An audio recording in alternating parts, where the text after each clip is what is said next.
Happy Sunday, si Kuya Ernie to. Today, we will talk about why you need to get out of credit card debt sooner. Okay, Lynn, halika dito, tulungan mo ako para ma-address natin yung mga common problems natin with regards to credit card debts. Ano ba yung mga nagiging issue natin with regards to credit cards?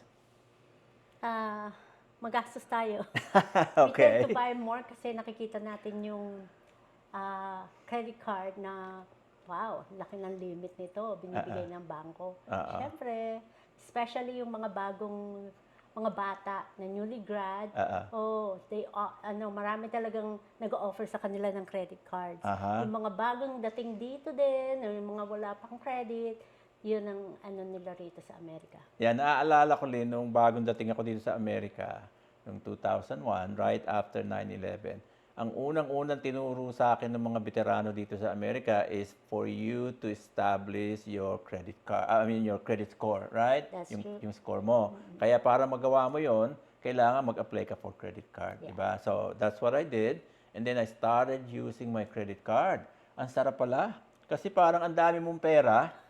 Feeling mo mayaman ka? Oo, parang ang feeling mo, meron kang pera na extra na panggastos. Yeah. Oo. Yung parang you can buy anything you want, di ba? Yeah, so ang nangyari sa akin, katulad nung nagtayo tayo ng korporasyon, binigyan ako ng bangko ng credit line, yung tinatawag na business credit card. So ang ganda, di ba?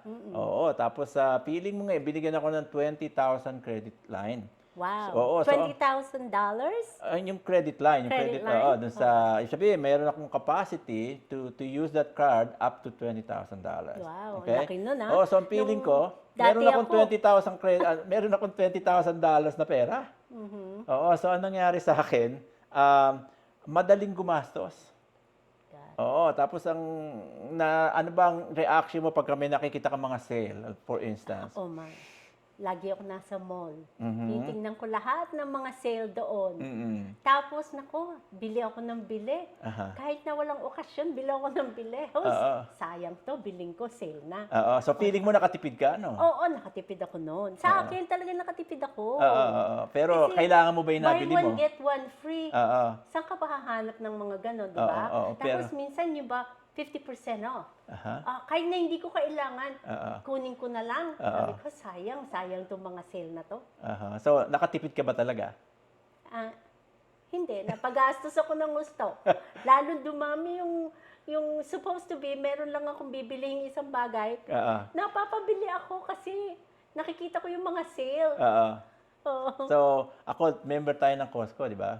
Oh yeah. Oo. So, Costco, kung titignan mo, pag pumasok ka dyan, nililipat-lipat nila yung yung mga display. Bakit? Oo, kasi para ikaw, halimbawa, yung dati mong binibili, hahanapin mo, wala doon. So, ang tendency mo ngayon, umikot.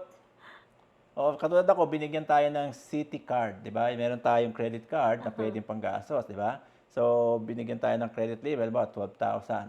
So, kakaikot mo ngayon sa Costco, kakahanap mo dun sa hinahanap mo, kailangan mo talaga, you end up buying other things. nga. Oo, so isa lang yung dapat mong bibilin eh. Kasi mapapadaan ako, uy, tingin ko kailangan ko to. Oo.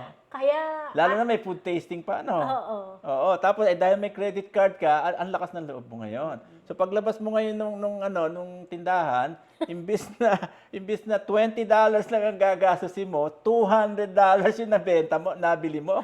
Kaya ayaw akong papuntahin sa Costco. Oo. Siya na lang daw ang mamimili. O kaya ginagawa ko, pagka meron akong listahan, dediretso na kaagad ako, ini-ignore ko lahat yung mga food tasting, yung mga kasi ang nangyari sa atin nung araw, di meron tayong credit limit. So sabi nung isang kaibigan ko, gamitin mo yan kasi merong rewards. Tsaka may mga points. Oo, di ba? So ginamit ko ng ginamit, natutuwa ako, may rewards ako nakukuha $100, $50, di ba? So ang tendency, uy, magkano na yung reward ko? Magkano na yung points ko? Ganyan. Pero ang hindi ko napupuna, lumalaki yung aking utang. Hanggang umabot ng $40,000. Oh my. Yeah, pagtingin ko ng statement ng gano'n, dahil siyempre, medyo hirap kang i-pay off yun di ba? So, ang tendency mo ngayon, Tsaka babayaran mo lang yung interest. Hindi, ganito. Pag dumating yung bill ko, ano lang yung ina-assign nilang bayaran mo. Let's say, ang nagastos mo is about $400. Darating yung bill, babayaran mo lang 20 kasi Yun yung yun lang ang minimum. nakalagay, Oo, minimum. oo. Kasi yun yung required to keep the credit card, di ba? Para ganun hindi naman ka tayo. makoleksyon. Pero actually, ang binabayaran mo lang doon yung interest. Ano ba secret no? Bakit maliit lang ang ano natin? Kasi nga, ang sinisingil lang nila sa'yo yung interest. Pero yung principal, hindi nababawasan.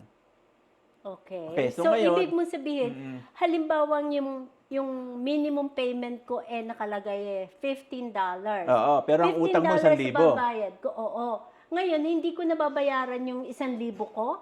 Hindi nababawasan yung 1,000 mo. Ang binabayaran mo lang, yung $15 na interest. Oh. So para kang umuupa ng kotse, nabayad ka ng bayad ng renta, pero yung kotse hindi sa'yo. So ang nangyayari doon, yung credit card, hindi mo na-pay. Tapos eto pa, masama dyan, dahil bili ka pa rin ng bili eh. Oo. Dahil feeling mo, nababayaran mo yung utang mo, di ba? So dahil ang credit limit mo, halimbawa 10,000, so binabayaran mo lang $20. You feel good, di ba? Nabayaran ko na yung $20 ko this month, so I can go shopping again. Meron na namang sale, bibili na naman ako, nakatipid ako ng 50%. 50% of what? Ang problema nga, we tend to buy things we don't need. Dahil sale siya, akala natin nakatipid tayo, pero hindi man natin kailangan yung stuff na yon. Yeah. Pangalawa, we end up paying huge interest rate. Okay, narinig mo na ba yung rule of 72? Hindi. Okay, yung rule of 72, doon mo maintindihan ano yung impact ng interest na binabayaran Saan mo sa galing credit yung card. Rule 72?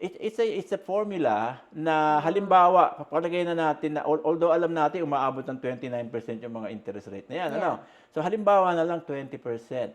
Hindi, Yung- ngayon 26% yung credit card eh. Hindi, sabihin na lang natin 20%. Okay, 20%. Okay?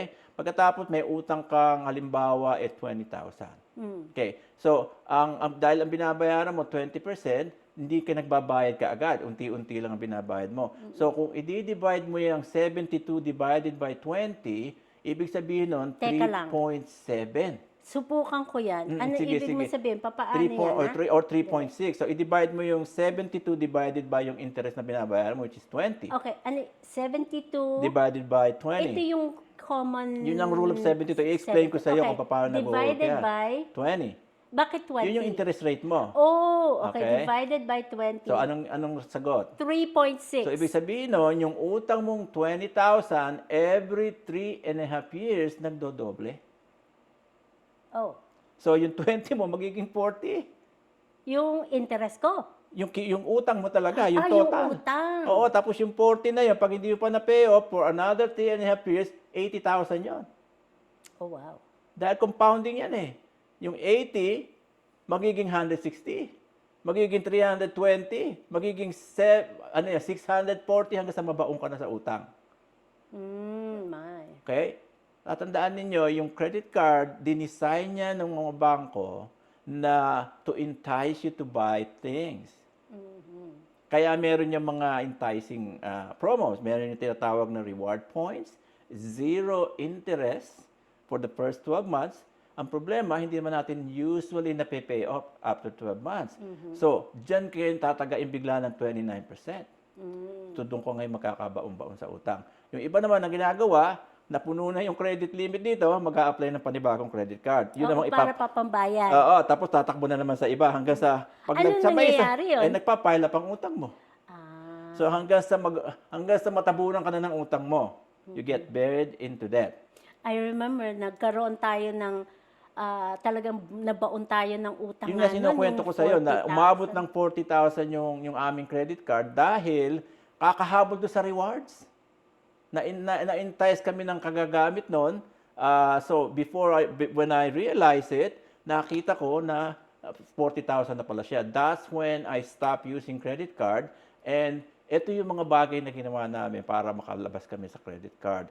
Unang-una, we sat down together, we did a needs analysis. Okay, yung needs analysis, being honest with ourselves, sinulat namin magkano talaga yung pumapasok na income, magkano yung lumalabas katulad ng mga gastusin. Alin dito sa mga items na to, yung mga hindi kailangan. Ano yung mga tinanggal natin for instance? Landline. Okay? Sabi pa? ko, hindi natin kailangan yun kasi meron Kunin naman sa tayong landline right cellphone. now, right? Ano Wala pa? na yun. yung cable channel na Na merong tsangkatutak. special promo namin Ah. noon. Meron kami HBO, meron kaming And so many other TL channels. Tagalog, meron kaming ganyan. So, marami kaming channel. So, each, may dagdag yan. Starbucks. Ha? Hindi pa. Oh. Channels. Tsaka yung mga unnecessary stuff, yung regular na Starbucks. Yan, Na- kasama yan. Sa channel? Tsaka isa TV pa, channel? Hindi, doon sa mga gastusin natin. Gastusin. Tsaka isa pa mga ginawa namin, sabi ko, kasi hindi nagluluto si Lynn. So, ang nangyayari, puro eating out kami. Alam mo magkano yung gastos natin for food alone? Hindi. $3,000 a month. $3,000 a month. Okay? Kaya nung mag-relocate kami dito sa Nevada at nagkaroon ng pandemic, ang unang-una namin ginawa is mag-aral sila magluto. Okay? Alam mo ba nangyari? From $3,000, we cut down our food cost down to $500. Okay? So, Kasi ang punta namin noon, tsaka di ba kahit na punta ka ng Costco, kasi kailangan mo yung regular necessities, mga Seafood. tissue, di ba? Tapos pupunta siya sa seafood, pupunta siya sa Walmart. Walmart, tapos regular yon. Oo, regular yun. Regular Kasi yun. iba-iba yung namin nung pinupuntahan. Bukod pa sa eating out. Tapos meron pa eating out. From lunch to dinner. Yes. Lunch to dinner every day. Okay? So, mula nung magluto si Lynn, binudget namin lahat. We cut down our cost tremendously. And then, ngayon may extra money na kami, we started paying off our credit card debts. Paano natin pinay off ang credit card? Kasi ilan yung credit cards natin eh? Tatlo. Dami. O, Oo, paano? tatlo yun. So, unang-una, mayroon tinatawag na debt settlement. Okay? If you can do it yourself, you can call them. We did that? I did that kasi during that time, pandemic. So, meron tinatawag na calamity or something na emergency na ang tao are in hardship. Okay? So, I negotiated with them to lower the interest rate from 29 down to 2%. So, na-negotiate ko yun. So, I was able to cut down the So, interest. baka pwede rin yung tawagan yung mga credit cards Well, nyo. yun, meron yung mga tinatawag na situation, hardship. Pero kung walang mga katulad ng pandemic, hindi yan guaranteed na i-allow. Well, pwede rin nila itry Yeah, yun. you can try Oo. that. Now, the other thing is pagka under regular circumstances, nabaong ka lang sa utang, meron tinatawag na mga debt settlement company. Diyan pumapasok yung tulong ng debt settlement. Kasi if you try to just solve it yourself, tapos hindi bumababa yung interest rate mo, ang tendency mo nga mababaong ka na mababaon sa utang. Okay? Getting another credit card will not solve the problem. Okay? Feeling ko naman masisira yung credit ko pagka ano yan? Ano pa ba naman ang sisirain kung baong ka sa utang? In reality, debt to income ratio is what matters. Halimbawa, kasi nakakatawa nga yung mga baon sa utang, they worry about their credit score, pero actually pag mineasure yung debt to income ratio mo at napakalaki ng utang mo versus your income, sira din ang credit mo. Tama. Okay? Kaya ang importante just is to get out of that debt as soon as possible. Then here's the guarantee, your credit score will tremendously Anong improve. una mong binayaran nung tayo maraming credit card? So, actually, there are different types of loans, di ba? So, meron tinatawag na credit cards, okay? Merong car loan, merong mortgage. Okay? Sa bahay, home mortgage. Alin dito yung uunahin mo? Ang tendency ng mga tao, tinitignan nila yung amount. So, ano yung pinakamalaking utang? So, ang nakikita nila, syempre, yung mortgage. So, yun ang tendency na gusto nilang i-pay off kaagad. Pero kung titignan mo, yan ang pinakamababa ang interest rate. So based on interest rate Correct. dapat? Pangalawa, ang mortgage ng bahay, ang bahay mo is nagbi-build ng equity. Okay. So, it's an asset. Yeah. Okay? It's an asset na nagbi-build siya ng equity. Eventually, magagamit mo yun. Ngayon, ang credit card is a complete liability. At yan na may pinakamalakas na interest rate. Okay? So, kung titignan mo, pag gumawa ka ng needs analysis at sinulat mo lahat ng utang mo, ang una mong ipipay off, yung liability. Na hindi Credit sa card muna na may mataas ang interest. Correct. Ano pa? Okay, so unang-una, pag mataas nga yan, kung kailangan mo ng debt settlement company, Yeah, Yes. meron nga pala kaming company na we can help you with the debt Oo, settlement. we are in partnership with a debt Oo. settlement company that can help you negotiate to lower your interest rate. These are professionals. Nasanay sila makipag-negotiate for you and in your behalf. So Yeah. imagine from 29, they can lower it to like 3 to 4%. Okay? So Most likely gagawin nila, kung halimbawa meron silang 10 credit cards. So, i-consolidate yun. Oo, ko-consolidate. para bibigyan ka ng isa na lang. And, Tapos so meron ka cut pa it rin in half. magagamit, pero unti-unti, mapipay off in 3 to 4 years time, you're gonna be debt-free as far as your credit cards is and concerned. then, you And then, will rebuild your Oo, and then credit. mawawalan ka ng few points for a while, pero after that, makikita mo na aangat yung iyong credit card kasi yung debt-to-income ratio mo mag-improve. Kasi makikita, mababawasan ka ng utang. Okay, pangalawa, ang susunod mong babayaran, yung car loan.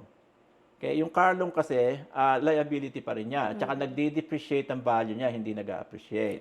Okay? At on another topic, we will talk about should I buy a new car or a used car? Okay, we'll talk about that. But, so yun pangalawa, car loan. Pangatlo, yung student loan. Uunahin mo yung private loan. Kasi usually yan na mataas ang interest. Pangalawa, yung federal. And then, huling-huli yung mortgage sa bahay. Kasi yan na nagbi-build ng equity. Okay? At saka, it's a long term. It's a 30-year term. Kaya, yan ang huhulihin mong i-pay off. After ma-pay off mo na lahat ng mga utang mo na naglulubog sa iyo sa utang. Okay. Okay? The other thing that we did, honey, is we stopped using credit card. I see. Okay? Now, we know that a lot of establishments, they don't accept cash, right? So, next best thing is to use debit card. Okay? So, we started using debit card. We stopped. In fact, kadatanggap ko lang ng bagong credit card from the bank, ng ating bangko, binibigyan ako ng another credit card limit, which is 12,000. I'm not gonna use it. I did not even activate it. Because Yeah. I don't want to go back to that situation wherein I will be enticed to use it. Nakaka-tempt kasi pagka nagbigay sila ng ganun, tapos bibigyan sila ng credit limit, buy a car, bibigyan sila. So, talagang tinitempt ka ng mga bangko. That's Kasi ang hirap talaga ng ganun. Yeah, Kaya, so we started using debit cards, so now it hurts. When it hurts, you have now the control. Hindi ka na ngayon basta-basta bumibili. think twice. Oo, ang unang-una, ano yung training natin, honey, when you hold something? Ano yung una mo itatanong sa sarili mo? Kailangan ko ba talaga Ayun, to? do I really need this? Because even if it's on sale, let's say 50%, if you didn't need that, you didn't save May any. iimbak sa bodega. Yeah. Diba? You don't want your garage to look like a Amazon warehouse Yes. na mga unnecessary stuff na nagpabaon sa iyo sa utang. Okay? So, well, that's all we have. I hope we have shared some values with you based on our mistakes because we were guilty of that as well. That's why we want you to learn from our mistakes so that you don't have to go through what we went through. And feel free to, send me a chat or connect with me so that if you need one-on-one advice, I would be more than willing to give you a free consultation on KuyaErnieSolutions.com. Have a blessed Sunday and prepare for the week because it's the start of another week. Remember, ask Kuya Ernie for solutions. Awesome. Bye. God bless.